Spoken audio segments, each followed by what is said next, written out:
tidak terlepas dari pengaruh kerajaan-kerajaan yang dulu banyak dibangun di Indonesia.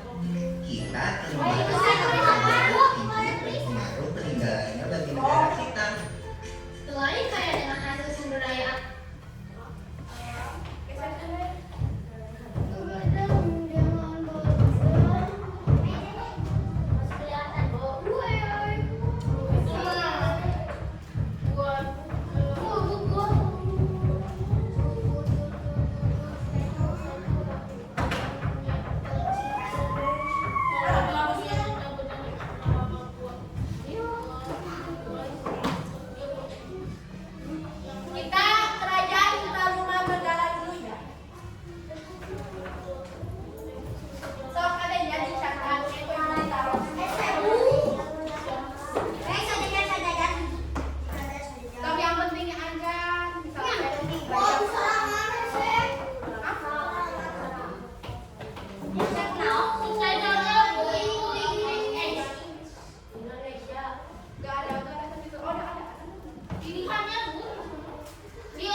hidup yang dimiliki bersama.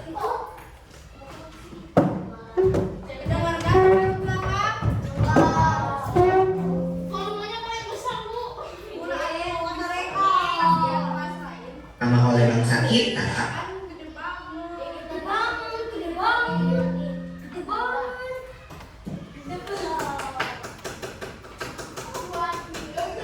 Tidak terlepas dari pengaruh kerajaan-kerajaan yang dulu banyak dibangun di Indonesia.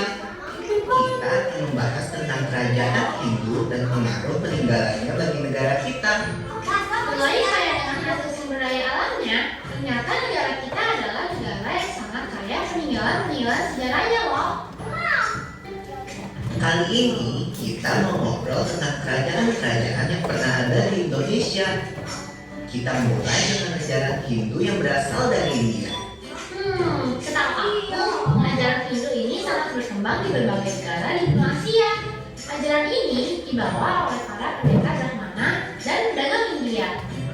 Makanya budaya Hindu di Indonesia.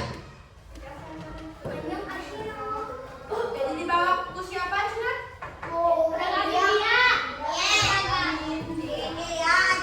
Dapat kita lihat dari beberapa kerajaan bercorak. Banget nih, minggu lalu aku baru dari Bogor. Dan ada kerajaan Hindu yang sangat dekat dengan kita loh itu. Pasti itu adalah kerajaan Tarumanagara. Kerajaan Tarumanagara merupakan kerajaan Hindu tertua di Pulau Jawa yang berdiri pada tahun 450 Masehi.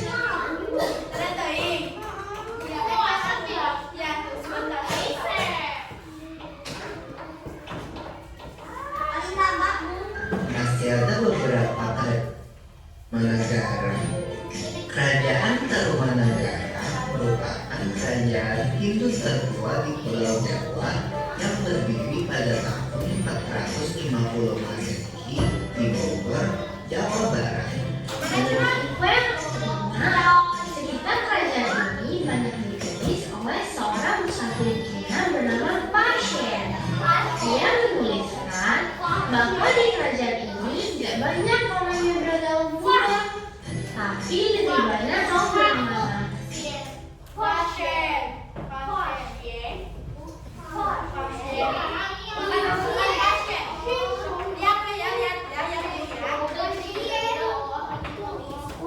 Selain itu, bukti peninggalan kerajaan ini diperoleh dari berbagai prasasti yang ditemukan di Jawa Barat. Prasasti adalah piagam atau dokumen yang ditulis pada bahan yang keras dan tahan lama. Sebagian besar prasasti ditulis dalam bahasa Sanskerta dan menggunakan huruf Pallawa. Oh iya, ada juga prasasti yang ditemukan di Sungai Ciutan, anak Sungai Cisadane di Ciampea, Bogor. Prasasti ini dinamakan Prasasti Syaruten. Prasasti ini mengisahkan tentang salah satu raja Tarumanagara yang terkenal gagah berani, yaitu Raja Purnawarman yang dipandang sebagai titisan Dewa Wisnu. Raja Purnawarman ini pada waktu itu berhasil membuat saluran air untuk mengairi lahan pertanian dan mencegah banjir. Selain yang kita bahas tadi, ada prasasti yang lain nggak, Pipo? Prasasti lain yang merupakan kisah keberadaan kerajaan ini adalah Prasasti Kebun Kopi. Prasasti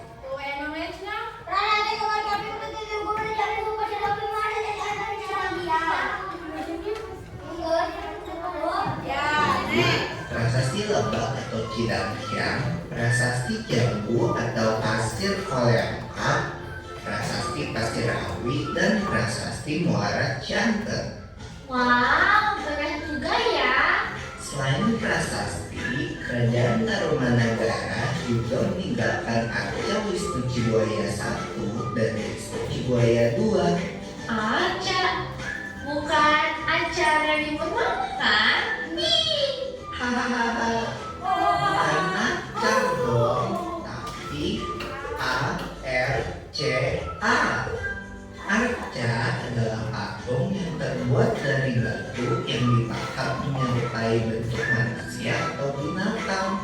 Pada prasasti dari Arca, kita dapat mengetahui bahwa cara hidup masyarakat Tarumanagara pada masa itu adalah bertani, berburu, berternak, dan berdagang. Tapi masih ada kerajaan-kerajaan Hindu lainnya kan, Pipo? Iya Lula, masih ada beberapa kerajaan Hindu yang Nah, jadi tadi teh kerajaan Taruma di mana sih dah? Bogor, Jawa Barat. Saha rajana? Tuh. Punawar, abad ke-11 sih lah.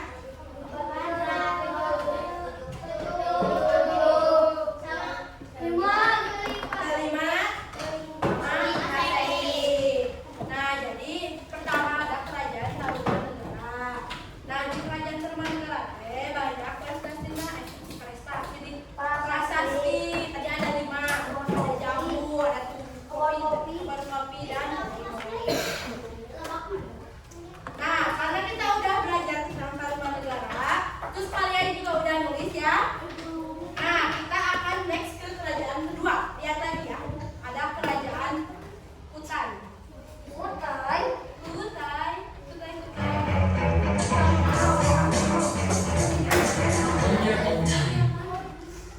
cara hidup yang dimiliki berstandar kita Iya. Budi. Ada kerajaan, Itu adalah kerajaan 400. tapi bukan berarti kerajaan Tarumanagara adalah kerajaan tertua kan? Karena setahu aku, kerajaan tertua di Indonesia itu adalah kerajaan Kutai. Kerajaan ini berdiri pada tahun 400 Masehi. Dari adanya kerajaan Kutai dapat kita ketahui dari adanya prasasti yang ditemukan di Muara Kaman di tepi Sungai Mahakam, Kalimantan Timur. Melalui peninggalan kerajaan Kutai dalam prasasti atau yupa, dapat kita ketahui bahwa raja pertamanya bernama Kuduga. Pipo, tadi kamu bilang prasasti atau yupa ya? Ada bedanya nggak sih? Prasasti adalah tulisan yang diukir di atas batu. Sedangkan yupa adalah buku yang ditulis sebagai tanda peringatan. Jadi yupa itu adalah salah satu jenis prasasti dari kerajaan Kutai dan ditulis dengan huruf Pallawa dalam bahasa Sanskerta. Jakarta. Salah satu yupa yang terkenal adalah yupa yang menjadi penanda upacara pemberian 20.000 ekor sapi pada kaum Brahmana dari Raja Mulawarman sebagai ucapan syukurnya. Dari situ kita bisa tahu kalau Raja Mulawarman adalah pembawa agama Hindu yang taat dan menyembah Dewa Shiva. Ya Lula, Raja Mulawarman tuh raja terbesar di Kutai loh. Raja Mulawarman adalah salah satu anak dari Aswawarman, dan Aswawarman adalah anak dari Raja Kudungga. Ada kerajaan yang dikenal dengan sebuah Jadi berapa ribu Cina tadi? 20 ini. Bayangkan sampai 6 kali lagi korban sampai 20.000 seberapa hari korban. Bayangkan sakawaru nepi mah 20.000 sapi.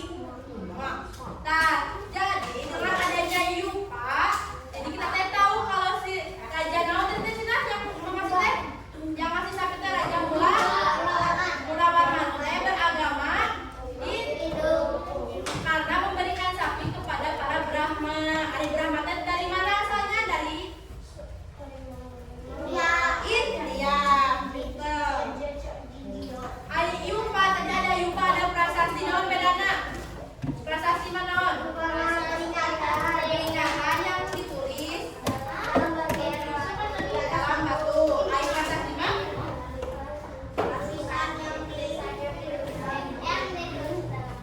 Jadi bedanya kalau prasasti mah kayak buku gitu kayak menceritakan naon ditulis, prasasti ditulis. Kamu yupa mah lebih ke tugu atau batu yang isinya peling. Jadi tahu ya. Cakap. Ini ada kerajaan Mataram. Lagi terus.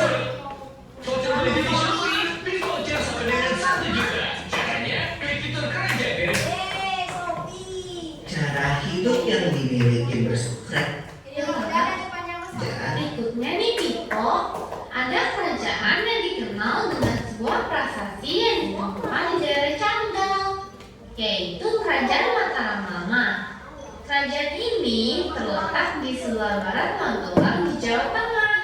Dalam prasasti yang ditemukan, tercantum tahun 732 Masehi dan ditulis dalam huruf Pallawa dalam bahasa Sanskerta juga Piko.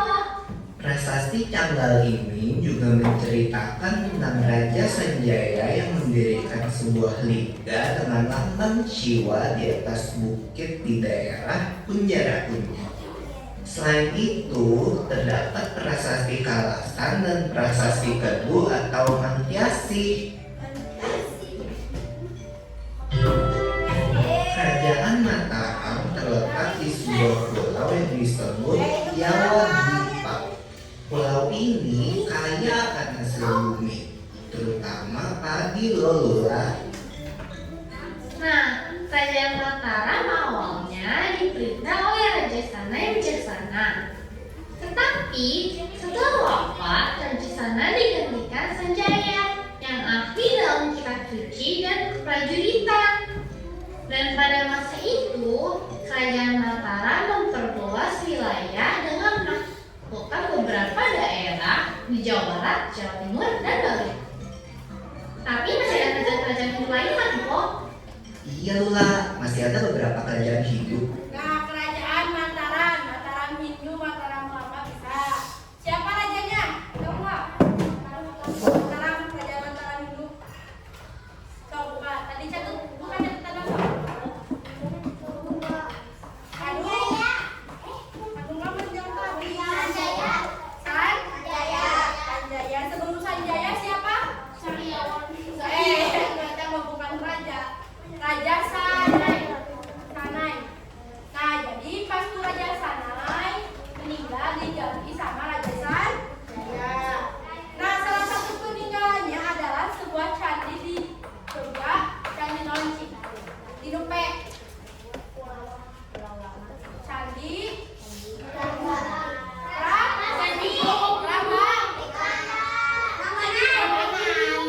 Nah, jadi Candi Prambanan termasuk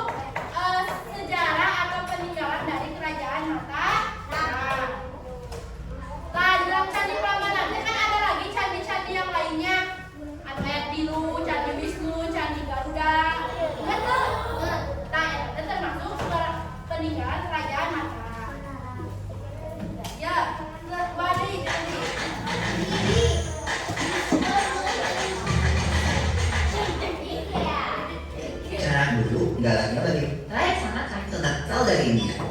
Nah, budaya Kerajaan yang dikenal terletak antara memperluas wilayah dengan melakukan beberapa daerah di Jawa Barat, Jawa Timur, dan Nah, jadi Raja Sanjaya teh berhasil membawa kerajaan Mataram teh ke Jawa Timur, terus ke Pulau Bali. Oh, jadi tuh Sanjaya teh jadi berkembang. Kalau Jawa Timur ada kerajaan Kediri loh.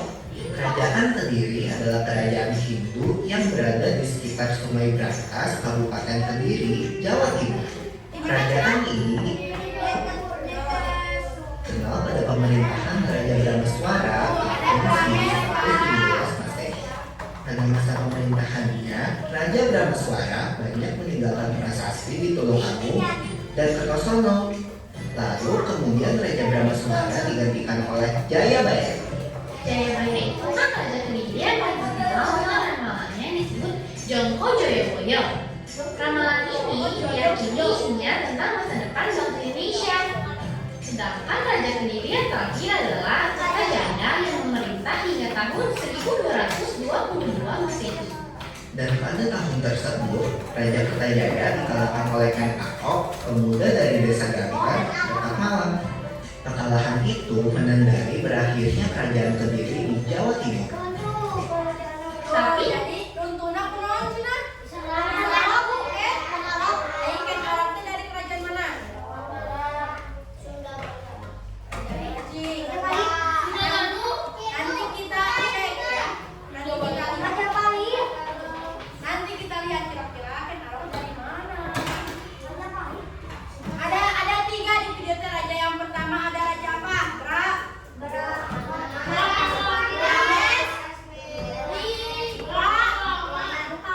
Brameswara. Nah, pada masa kejayaan Brameswara teh meninggalkan banyak prasasti. Jadi pas aku Brameswara mah ada banyak prasasti, salah satunya Pandeglang 1 dan prasasti lainnya. Lalu Brameswara udah tidak menjabat, diganti itu Jayabaya terkenal dengan ramalan apa teh? Joyoboyo. Nah, jadi raja nama Jayabaya, ramalan nama Joyo. Ramalan meramal naon kira-kira? Meramal hodam kah? Bukan. Meramalkan masa depan Indonesia.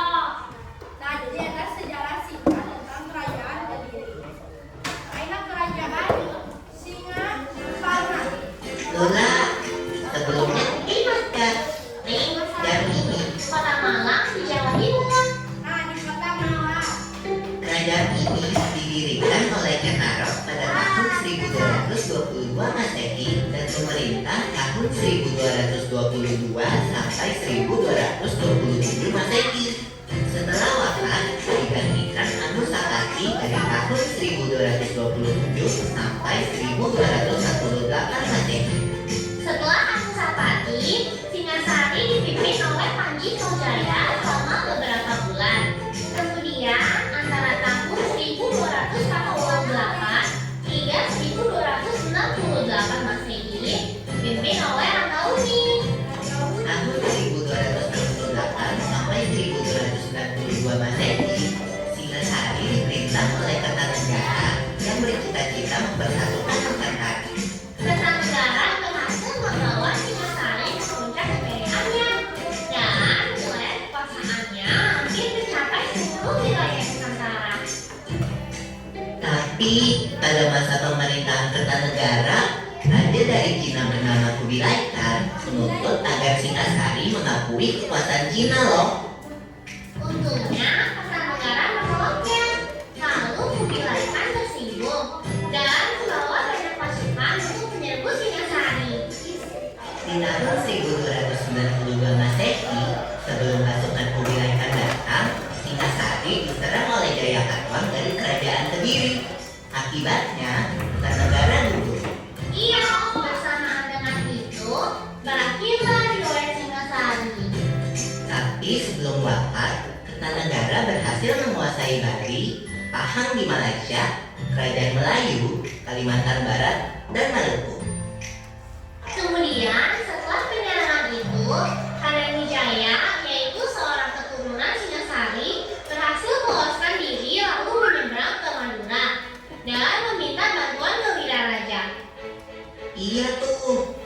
bantuan Wiraraja, Raden Wijaya disarankan balik lagi ke Kediri dan pura-pura mengabdikan diri ke Jayakatwang. Raden Wijaya pun diberikan tanah di hutan tarik sebagai hadiah oleh Wiraraja, dan dengan bantuan pengikutnya, mereka membangun daerah itu. Dan waktu sedang kerja, salah satu dari mereka menemukan buah manja, lalu dimakan. Ternyata rasanya pahit. Makanya daerah itu dinamakan Majapahit. Nah, seperti apa sih kerajaan Majapahit? Nah, jadi pertama teh kan ada kerajaan Singasari. Rajanya banyak ya, dari Kenaro sampai ke Kartanegara. Gonta ganti, udah beres sama Kenaro, diganti sama siapa lagi sama Kartanegara. Sampai akhirnya ada pada masa kejayaan Kertanegara. Nah, pada masa kejayaan Kertanegara teh datang seseorang dari Cina dari ke Cina.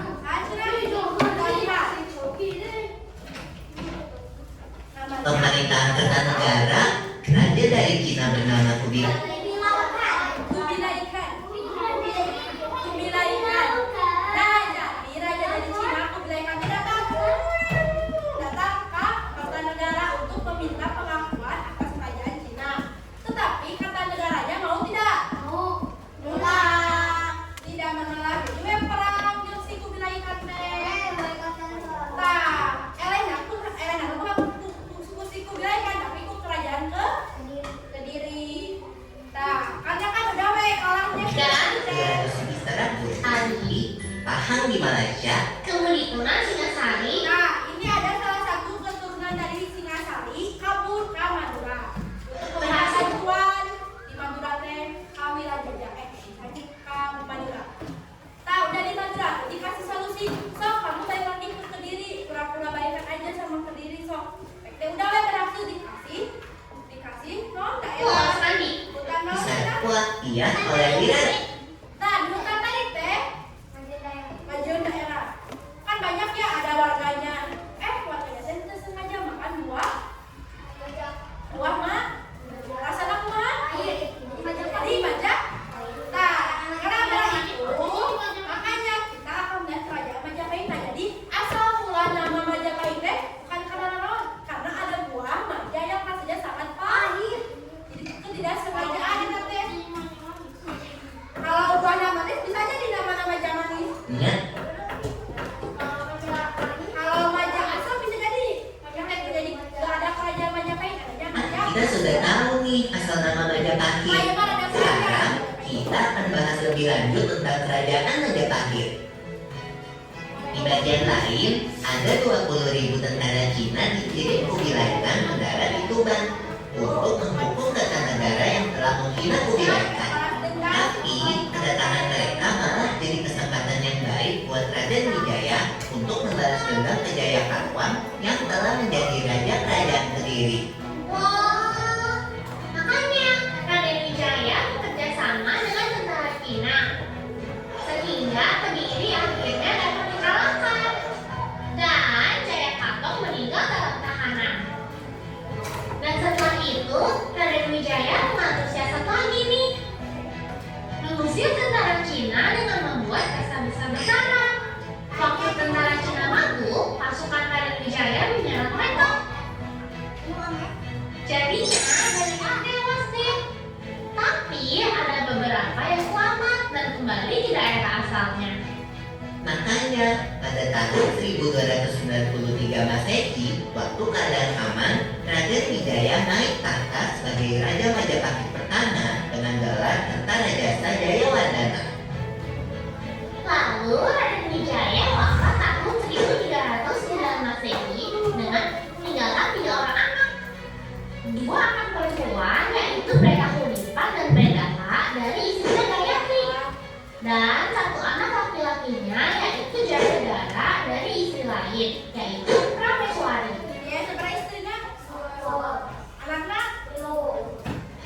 Setelah Raden Wijaya wafat, digantikan oleh putranya yaitu Jayanegara. Dan Majapahit mengalami kekacauan, banyak pemberontakan seperti pemberontakan Ragalawe tahun 1309 Masehi, pemberontakan Sora tahun 1311 Masehi, pemberontakan Nambi tahun 1316 Masehi dan pemberontakan Putih tahun 1319 Masehi. Waktu pada pemberontakan, Majapahit diam aman dan rakyat hidup dalam ketakutan. Pemberontakan Putih adalah yang paling berbahaya. Kuti merupakan seorang Dharma Putra. Dharma Putra merupakan pejabat kerajaan yang bertugas mempertahankan kelangsungan kerajaan Majapahit. Keadaan yang gawat membuat Raja Jayanegara terpaksa menyingkir ke desa Badendan. Raja dikawal pasukan Bayangkara yang dipimpin perwira bernama Gajah Mada. Dan di bawah pimpinan Gajah Mada, pemberontakan Putih berhasil ditumpas. Setelah aman, Jayanegara kembali ke istana. Dan atas jasanya, Gajah Mada diangkat menjadi Patih Kakuripan dan 2 tahun kemudian diangkat menjadi Patih Kediri.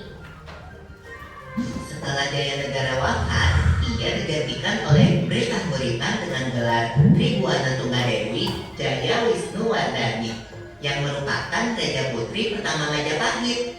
Tapi pada tahun 1331 Masehi, muncul lagi pemberontakan yang dipimpin oleh Sandeng dan Ketang.